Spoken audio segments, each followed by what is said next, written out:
ನಮಸ್ಕಾರ.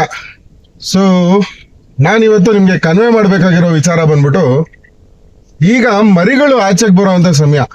ಶೂಗಳಲ್ಲಿ, ಚಪ್ಪಲಿಗಳಲ್ಲಿ, ಹೆಲ್ಮೆಟ್ಗಳಲ್ಲಿ ಮತ್ತು ಆಚೆ ಕಡೆ ಇಟ್ಟಿರುವಂತ ಮಕ್ಕಳ ಆಟ ಸಾಮಾನುಗಳಲ್ಲಿ ಬೆಚ್ಚಗಿರೋ ಕಾರಣದಿಂದ ಹೋಗಿ ಸೇರ್ಕೊಳ್ಳುವಂತ ಸಾಧ್ಯತೆಗಳಿದೆ. ವಾತಾವರಣದ ವೈಪರೀತ್ಯಗಳು ಬೇರೆ ಇದೆ. ದಿಢೀರಂತ ಮಳೆ ಬರುತ್ತೆ, ದಿಢೀರಂತ ಬಿಸಿಲು ಇರುತ್ತೆ.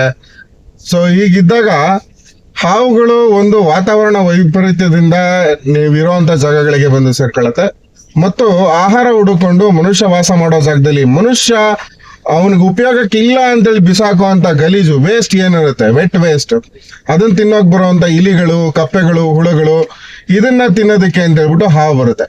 ಸೊ ಈ ಹಾವುಗಳು ನ್ಯಾಚುರಲ್ ಪೆಸ್ಟ್ ಕಂಟ್ರೋಲ್ ಆಗಿರೋದ್ರಿಂದ ಅವು ನಮ್ಗೆ ತುಂಬಾನೇ ಹೆಲ್ಪ್ ಮಾಡ್ತಾ ಇದೆ. ಬಟ್ ಮನುಷ್ಯ ಅನ್ಕೊಂಡಿದೀವಿ ಹಾವುಗಳು ನಮ್ಗೆ ವೈರಿಗಳು ಅಂತ.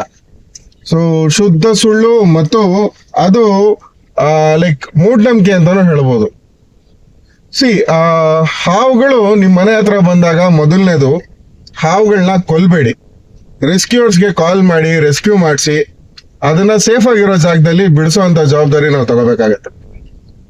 ಇನ್ನು ಎರಡನೇದು, ಮಕ್ಕಳುಗಳಿಗೆ ಮತ್ತು ವಯಸ್ಸಾದವರಿಗೆ ಮೇಜರ್ ಆಗಿ ನಾವು ಹೇಳ್ಬೇಕಾಗಿರೋಂಥದ್ದು, ಶೂಗಳು, ಚಪ್ಪಲಿಗಳು ಹಾಕೋಬೇಕಾದ್ರೆ ಒಂದಲ್ಲ 2 ಸರಿ ಚೆಕ್ ಮಾಡಿ. ಆಮೇಲೆ ಮಳೆ ಬಂದು ನಿಂತಿರುತ್ತೆ, ನೈಟ್ ಟೈಮು ನಾವೆಲ್ಲೋ ಆಚೆ ಹೋಗಿ ಬಂದಿರ್ತೀವಿ, ಗಾಡಿ ನಮ್ ಕಾಂಪೌಂಡ್ ಅಲ್ಲಿ ನಿಲ್ಸಿರ್ತೀವಿ, ಬೆಚ್ಚಗಿರೋ ಕಾರಣ, ಬಿಸಿ ಇರೋ ಕಾರಣ ಹಾವುಗಳು ಸೇಫ್ ಆಗಿರುತ್ತೆ ಅಂತ ಹೇಳ್ಬಿಟ್ಟು ಹತ್ತಿ ಕುತ್ಕೊಳ್ಳುವಂತ ಚಾನ್ಸಸ್ ಇರುತ್ತೆ. ಮತ್ತೆ ನಾವು ಗಾಡಿ ಹತ್ತಿದಾಗ ಅದ್ರ ಬಗ್ಗೆ ನಾವು ಗಮನ ಕೊಡದಲೆ ಹತ್ತಿ ಕಚ್ಚಿಸ್ಕೊಳ್ಳುವಂತ ಚಾನ್ಸಸ್ ತುಂಬಾ ಇರುತ್ತೆ. ಸೊ ಗಾಡಿಗಳು ಹತ್ತಬೇಕಾದ್ರೆ 1-2 ಸರಿ ಚೆಕ್ ಮಾಡಿ, ಶೂಗಳು, ಚಪ್ಪಲಿಗಳು ಹಾಕೋಬೇಕಾದ್ರೆ 1-2 ಸರಿ ಚೆಕ್ ಮಾಡಿ. ನಾನು ಆಗ್ಲೇ ಹೇಳ್ದಂಗೆ ಆಟದ ಸಾಮಾನು, ಬೇಡದೇ ಇರುವಂತ ವಸ್ತುಗಳು ಮುಟ್ಬೇಕಾದ್ರೆ ಡೈರೆಕ್ಟ್ ಆಗಿ ನಾವು ಒಂದ್ಸರಿ ಚೆಕ್ ಮಾಡಿ ಮುಟ್ಟಿದ್ರೆ ಒಳ್ಳೇದು. ಈಗ್ಲೂ ಒಂದ್ ಇನ್ಸಿಡೆಂಟ್ ಆಯ್ತು. ಮನೆಯಲ್ಲಿ ವಾಶ್ರೂಮ್ ನಲ್ಲಿ ಹೊಗೆ ಬಟ್ಟೆಗಳೆಲ್ಲ ಹಾಕಿದ್ರು, ಒಂದು ಜೀನ್ಸ್ ಪ್ಯಾಂಟ್ ಒಳಗಡೆ ನಾಗರಾವ್ ಸೇರ್ಕೊಂಡಿತ್ತು. ಓಕೆ, ಪಾಪ ಹೆಣ್ಮಗು ಗೊತ್ತಿಲ್ದಲೆ ಬಟ್ಟೆ ಒಗೆಯೋದಕ್ಕೆ ಅಂತ ತೆಗೆಯೋದಕ್ಕೆ ಹೋಗಿ ಕಚ್ಚಿಸ್ಕೊತಾ ಇದ್ರು. ಸೊ ಈ ತರ ಆಗತ್ತೆ.